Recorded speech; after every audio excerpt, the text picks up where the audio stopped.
Olá, olá, bom dia. No nosso bate-papo anterior, eu havia dito que Tizazinho, depois de muitos anos desaparecido, voltara a Itinga. Havia dito, era um moço fino, bem apessoado, e voltava em busca de uma noiva, uma moça pura. O Rio de Janeiro era terra de perdição e moça pura só em Itinga. Hoje, vale a pena dizer, quando o filho do homem voltar, encontrará moça pura em Itinga ou em qualquer outra parte. Mas isso é outra história. E aí, voltando então ao relato anterior, Tiadão também, lá pela década de 50, final da década de 50, já madurão, já resolvera se casar. Já tinha ajeitado a vida da família, tinha trazido os parentes para o Rio. E, a exemplo do irmão, também vai a Itinga em busca de uma moça pura. E aí fica noivo da Zélia e no ano seguinte volta lá para se casar. Esse casamento teria sido um grande acontecimento. Levou amigos músicos, levou convidados para a festa. E nessa época também foram lá meu pai e minha mãe para assistir o casamento de Adão. Meu pai e minha mãe levaram meu irmão Eustáquio e minha irmã Marilene, ficando eu no Rio, na Glória, com os primos, Edith, Geraldo, e com meu irmão Paulo. Minha mãe, nessa ocasião, havia aproveitado a saída para o casamento de Adão e logo depois seguiria para Santa Maria. Já fazia mais de 10 anos que ela havia saído de casa e não tinha sequer notícia da família que havia deixado em Santa Maria, no Salto da Divisa. Mas voltando ao casamento de Adão, o casamento finalmente chegou o grande dia de Adão desposar a noiva, Zélia, da família Moreira. Zélia Moreira, ainda viva, graças a Deus. E naquele momento solene que o padre pergunta, é de sua legítima vontade receber como esposo Adão? Para surpresa geral, a noiva disse alto em bom som, não, porque ele é macumbeiro. Logicamente, o casamento não aconteceu. E os convidados voltaram para o Rio, Tiadão muito triste. Um dia, 2 dias depois, também regressa ao Rio. Antes, o meio de comunicação era telegrama, e Tiadão passa um telegrama. Não houve casamento, volto solteiro. E aí Tiadão regressa para o Rio. E na ocasião, como eu disse antes, uma viagem até Itinga era uma aventura demorada, muitas baldeações. E aí Tiadão pernoita na casa de uma tia, por parte de pai, uma tia do meu pai, tia em 2º grau, minha. E Tiadão pernoita na casa de tia Tunica, na cidade de Teófilo Otoni. Segundo o relato da minha tia, Ele estava triste, mas equilibrado. Depois do jantar, pegou o trompete, tocou e se recolheu para no dia seguinte fazer a viagem de regresso para o Rio de Janeiro. Para surpresa de todos, nas primeiras horas da manhã, bate alguém na porta. Era a noiva que dispensou o noivo no altar, dizendo, implorando, suplicando: Adão, Adão, me perdoa, Adão, eu não sei o que eu fiz, não sei onde é que eu estava com a cabeça, casa comigo. E tia Adão vai dali, vai a uma igreja, encontra o padre local, quer dizer, os papéis já haviam corrido, então o padre celebra o casamento. E tia Adão telefona por uma casa vizinha, lá do Sobrado 59 da Rua Mineiro de Barros. Preparem uma recepção, volto casado. E chegou casado com a Zélia Moreira, de quem teve 3 filhos, a Sônia, já falecida, o Átila e a Tânia, meus primos. Mas voltando aos meus pais. Meus pais, minha mãe, depois de muitos anos, volta para visitar os pais. Chegando lá, o pai, meu avô Sebastião, de quem também herdei o nome, havia falecido há cerca de 1 mês. E minha avó estava nas últimas, morreu nos braços da minha mãe. Minha mãe volta, muito sofrida. Sim, lembrando, minha mãe, vendo que uma irmã que não tinha sido bem sucedida no casamento, da qual gerou uma filha, esteve ali presente nesses últimos dias dos pais, e minha mãe, compadecida com a irmã, resolve trazer essa irmã para o Rio. Essa irmã, coincidentemente, também se chamava Iracema. Lembrando que eu também tenho uma tia por parte de pai que se chamava Iracema. E a Iracema tinha uma filha, como eu disse. E essa filha vivia com o irmão dela, Aurelino, que chamávamos de tio Nemo.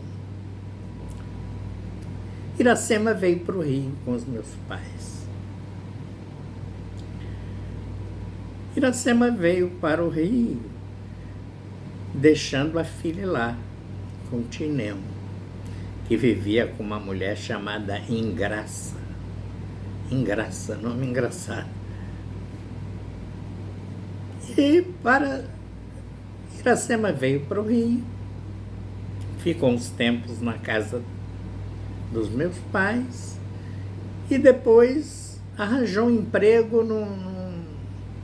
num colégio, um orfanato que existe até hoje em Marambaia, recém-inaugurado.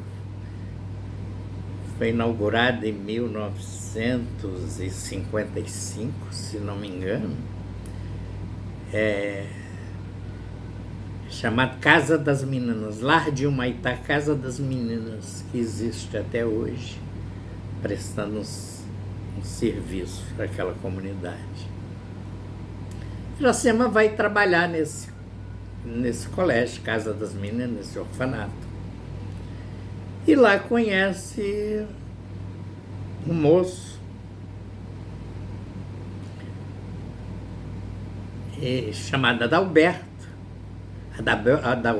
Cavalcante, que era motorista da diretora da casa, da fundadora da casa, a dona Leonor Moreira.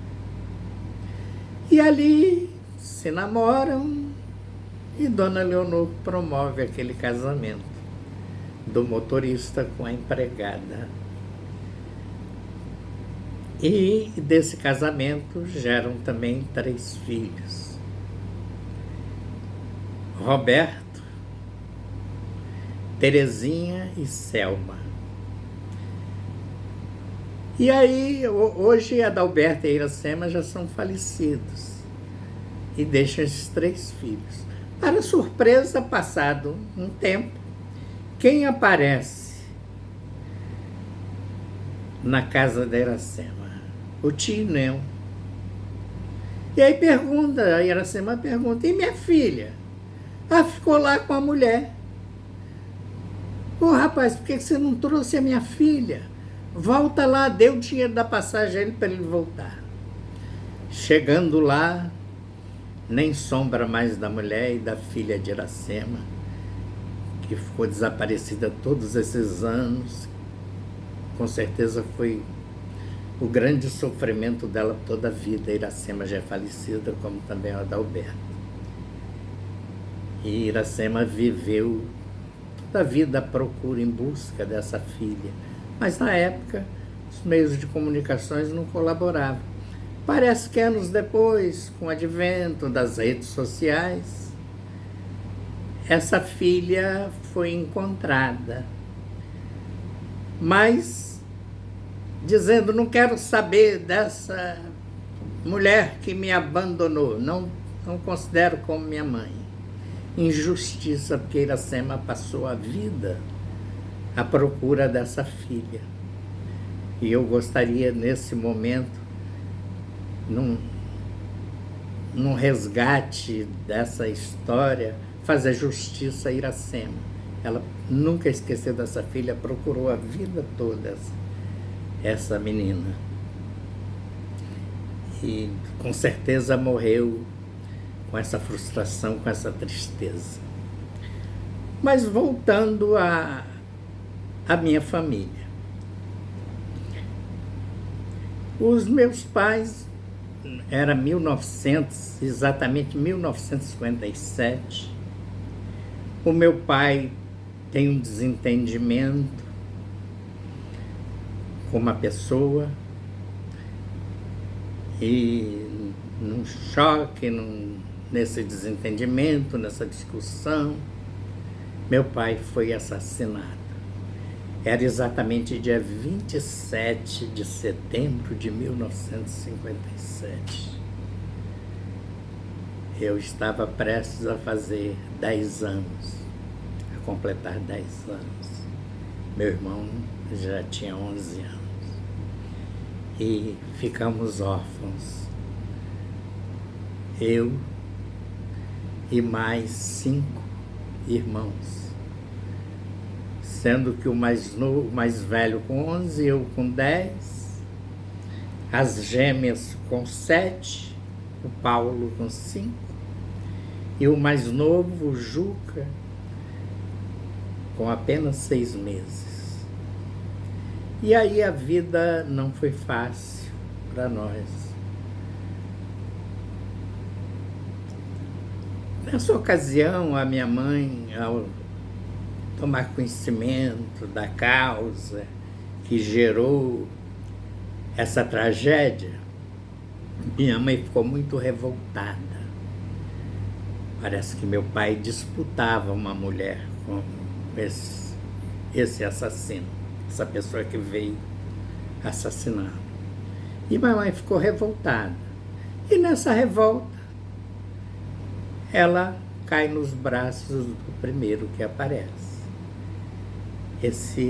Essa pessoa, José Laurentino, que nós conhecíamos como meu chapa, porque ele era amigo do meu pai. E meu pai tinha prometido a ele batizar o Juca, que tinha 6 meses. E eu não aceitava de jeito nenhum aquela situação. Eu não aceitava ver outro homem no lugar do meu pai. E aí a minha tia Iracema, outra Iracema, essa esposa do lendário Zé Padeiro, que eu já citei aqui, veio nos visitar. Não veio na ocasião porque tinha dado à luz do meu primo Magela, Geraldo Magela. E aí, passado uns 6 meses que ela deu à luz, ela veio nos visitar. E na ocasião ela me fez um convite. Fulano, Negrão, esse era o meu apelido. Vamos passar um tempo em Itinga com sua tia, sua madrinha. Eu que via aquela situação se desenrolar da minha mãe com aquela pessoa e não aceitando aquela situação, não pensei 2 vezes. Ela não precisou repetir o convite. Vou sim, vou com a senhora sim para Itinga. E fui. Grande foi o meu sofrimento ao me separar dos irmãos e principalmente do mais novinho, que era o dengo da casa, o Juca, que já é falecido. E aí fui para Itinga. Dias de sofrimentos, dias de saudade, dias de muita tristeza. Mas como tudo na vida, a gente acaba por acostumar. Eu me enturmei, encontrei amigos e a minha vida voltou à rotina de sempre. Fui matriculado no grupo escolar Comendador Murta, de saudosa memória das minhas professoras, Dona Zizinha, Ruth. E lá no grupo escolar eu me destaquei como bom aluno e tenho boas lembranças desse tempo. E nessa ocasião eu conheci em Itinga um rapaz, quer dizer, tinha bem mais idade do que eu, tinha o dobro da minha idade. E embora um rapaz solitário, não tinha amigos, vivia só, esse rapaz era filho do prefeito de Itinga, José Guzmão, era o Dário Guzmão. E o Dário, embora naquela cidadezinha do interior, o Dário era um rapaz de uma cultura fabulosa. O Dário, naquela ocasião, ele assinava os principais jornais e revistas do país, que chegava através dos correios, não tinha outro meio. Quer dizer, os jornais chegavam, a notícia já era velha, mas também a vida corria devagar naquela época. E o Dário me emprestava tudo que ele recebia, ele lia e depois me emprestava a revista, as principais revistas do país, o Cruzeiro, Manchete, Fatos e Fotos, os principais jornais de Minas e do Brasil. E foi através do Dário que em 1961, o Dário me emprestou um livro que na ocasião foi best-seller no país, O Quarto de Despejo, que hoje em dia está sendo revisitado, a escritora favelada Carolina Maria de Jesus, exatamente. E naquela ocasião, há tantos anos atrás, há 60 anos atrás ou mais, eu havia já tomado conhecimento desse livro que na época ficou famoso. Mas Itinga, eu já estava familiarizado com Itinga. E na ocasião um amigo meu, um amigo inseparável, Lucas Evangelista, família importante de lá. O avô materno dele, o Aldrovando, que era o tabelião e vice-prefeito, e o pai dele, irmão do prefeito. O pai dele, Zenon Guzmão, irmão do prefeito José Guzmão.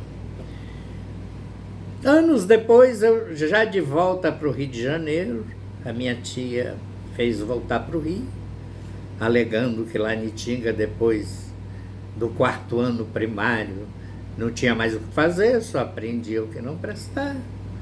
E aí me mandou de volta para o Rio. Vai para o Rio para estudar. Eu imaginava o estudar que eu ia encontrar no Rio. Voltando para o Rio, para mim foi um choque cultural. Itinga, embora uma cidade do interior, era uma cidade. Tinha luz elétrica, tinha os hábitos de uma cidade. E eu volto para o Rio, né? Onde certamente voltei para uma cidade grande, mas voltei para Marambaia. Aí o choque foi grande. Encontro minha mãe com mais 2 filhos dessa segunda união. Encontro um padrasto desempregado, morando numa casa em Marambaia que não tinha luz, a luz de lamparina, fogão a lenha e água de poço, que o poço nem era nosso, íamos pegar no poço do vizinho. Aí foi um choque muito grande.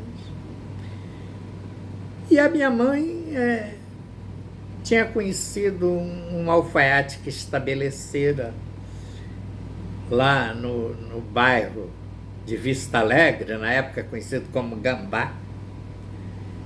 Estabeleceram lá e compraram alguns objetos do meu pai, que tinha sido alfaiate. E minha mãe diz assim: filho de pobre não pode sonhar em ser doutor. Filho de pobre tem que aprender um ofício. E aí pede a esse homem que se estabelecera lá, Severino, José Severino de Oliveira, para que eu ficasse lá na alfaiataria dele como aprendiz, sem ganhar nada. E aí eu comecei a aprender a profissão de alfaiate. Profissão humilde, modesta, que meu pai tinha sido também alfaiate, mas que não tinha assim muita perspectiva. Mas comecei a aprender ali aquela profissão, sem imaginar que um dia essa profissão modesta me abriria portas. Mas essa já é outra história.